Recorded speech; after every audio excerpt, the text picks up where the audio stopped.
the framework for working with the caregiver. So hearing aids and cochlear implants provide access to speech. They do not restore listening abilities to normal levels and make speech clear. Speech still lacks clarity. It's different with a hearing aid or a cochlear implant. It's not a quick fix, right? So there are physiological and psychoacoustic reasons that the process of learning spoken language can be so long and arduous. Children with hearing loss might not respond in expected ways. There could be a mismatch between the expectations of the parents and what is actually happening. The caregiver's ability to interact normally may also be influenced by emotional turmoil surrounding the discovery of the hearing loss, and the emotions may interfere with the parent's ability to respond sensitively to the child's communicative cues. And unfortunately, research shows that adult talk to young children with hearing loss is reduced in the amount of talk directed towards the child, with more exact self-repetition, fewer expansions, shorter sentences, simpler grammatical constructions, more frequent rejecting, critical, or ignoring responses, more direct imperatives and attempts to control a child's behavior, and more adult topic changes. These findings might be normal responses to the child's understanding or responding in expected ways. The parents might not be able to understand the child's utterances. The parents may be feeling frustrated, sad, or hopeless. So there's a framework that's intended to guide the major components of optimal caregiver communication. In the first section, it's related to being sensitive to the child, where you highlight specific adult behaviors that can promote positive, effective environments. In the second section, we're going to outline interactive mechanics of the situation and the how of establishing a shared focus and responding and talking to the child.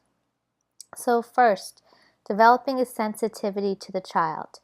Does the caregiver handle the child in a positive manner? Place play or talk in accordance with the child's tempo. Follow the child's interests, as most of the time. Provide appropriate stimulation, activities, and play for the child's age and stage, and encourage and facilitate child play with objects and materials. In the second section, does the caregiver recognize the child's communicative attempts? Respond to the child's attempts? Respond in ways that includes questions or comments requiring a further response of the child, imitating the child's production, providing a child with the words that might be appropriate for what they want to say, and expanding a child's production semantically and/or grammatically. Attempting to engage the child, to talk about what the child is experiencing or looking at or doing. Using voice first to attract the attention of objects, events, and self. Uses body movement, gestures, and touch appropriately in attracting the child's attention. Using phrases and sentences of appropriate length and complexity. So in general, we want pauses and waiting to encourage the child to respond. Speaking to the child in an appropriate rate, intensity, and pitch. Using an interested and animated voice, using normal, unexaggerated mouth movements, using audition, maximizing techniques, and using appropriate gestures. Your interpersonal skills are very, very important.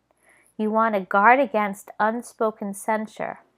You want to collaborate with the parents. You don't want to judge them. You don't want them to feel blamed or like they're doing something wrong, because if you treat them that way, then they're going to shut down and they're going to be less likely to do what you want them to do.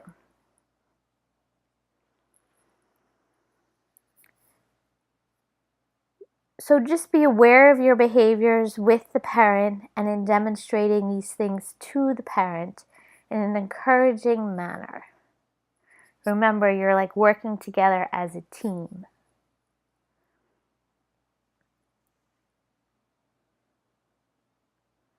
Focused feedback, on-the-spot coaching, in normal parent-child activities.